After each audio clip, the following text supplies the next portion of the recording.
And joining us now is Democratic Congressman Eugene Vindman of Virginia. He's an Army veteran and sits on the Armed Services Committee. He fled Ukraine as a child. Congressman, it's great to see you. I thank you for your time. Let's start with that NBC reporting that some U.S. allies are considering cutting back or not sharing intelligence with the U.S. given the president's pivot towards Russia. How significant do you think that is? Well, look, it's pretty significant. Thanks, Jose. Great to be on. The Five Eyes have been the bedrock of our intelligence sharing for decades now. They're our most trusted partners, and they're losing confidence that we're a trusted partner. And if you think about the first 45 days of this administration, it's truly been an abomination. Whether you're looking at domestic policy or foreign policy, our turn, our about-face on Ukraine policy, turning towards dictators and away from our democratic allies is really problematic. And so how do you not lose confidence in this administration and what they're doing? Yeah, how is it that an administration, Republican or Democrat, do you think, Congressman, should handle the reality versus what they wish the reality were? So do you not deal with dictatorships? Do you not have communication with dictatorships? And if you do, then what dictatorships do you choose to speak with, and what dictatorships do you just choose to let them exist? Well, look, we should be talking to our allies and our adversaries. So we need to keep open lines of conversation. I mean, during the entire Cold War, we obviously had a hotline to the Soviets. So we need to continue to have those conversations.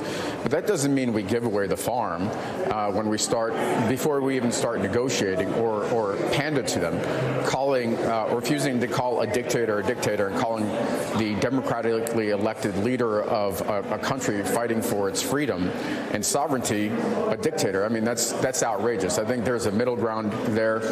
We're nowhere near it. This is more of an about face and folding its weakness than keeping lines of communication open.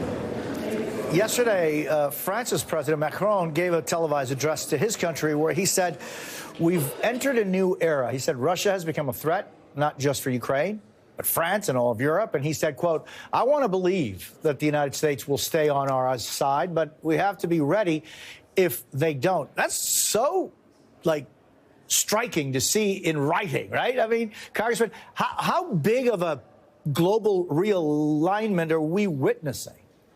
Yeah, it's enormous. It's basically the end of the post-World War II rules-based order that the United States helped enshrine. I gave a speech on the floor about right on the anniversary of the full-scale invasion of Ukraine, talking about the end of Pax Americana. I mean, this is an enormous realignment.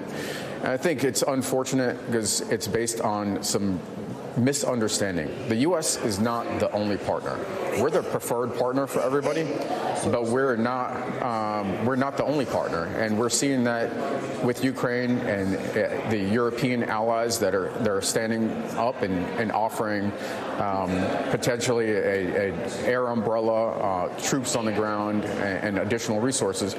So it's highly problematic. It's damaging to our national security. Our alliances, our relationships overseas have been what's made this country strong and allowed this country to prosper, provided some level of predictability. And we're seeing that evaporate, and that's having an impact already on our economy.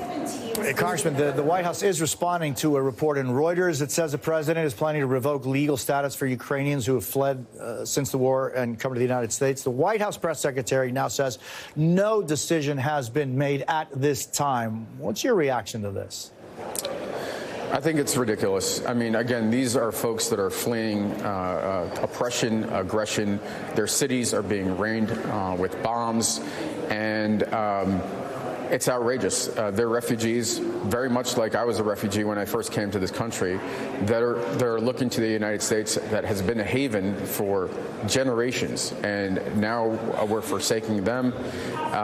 It's unacceptable, and I don't trust this administration at all to make the right decisions. I'm very disappointed. You know, Congressman, just the term congressman, and I know that you have such a vast legacy of service to the United States. But I'm just wondering, Congressman, you know, you talk about oppression, and I keep thinking about, you know, the people of Cuba that have been living for 64 years under a dictatorship, what's going on in Venezuela, what's going on in Nicaragua, what's going on in Iran since 1979, one of the most oppressive regimes on earth. How do you feel every day when you get to go to Capitol Hill and knowing that you were born in a country that at the time was under the boot of the Soviet Union? How does it, just on a human level, what does it mean to you? Well, look, up to this point, this country has always had the American dream. It's been alive. When you come to this country as a refugee, not speaking any English, but learning English, decades of education, military service, and end up in Congress representing almost 800,000 Americans, what better representation of the American dream is there? And that's been true up until this point, but we're seeing such a rapid retreat in these first 45 days. Like I said, it's an abomination. I'm hard-pressed to think of a worse 45 days self-inflicted by any administration in this country's history, whether it's turning away from our values or the economy and predictability. I mean, it's terrible. And I think the American people are waking up to this threat and making their voices heard, just like 7,000 did last night in the teletown hall that I had. Congressman Vindman, thank you very much for your time. Appreciate it. Thank you, Jose.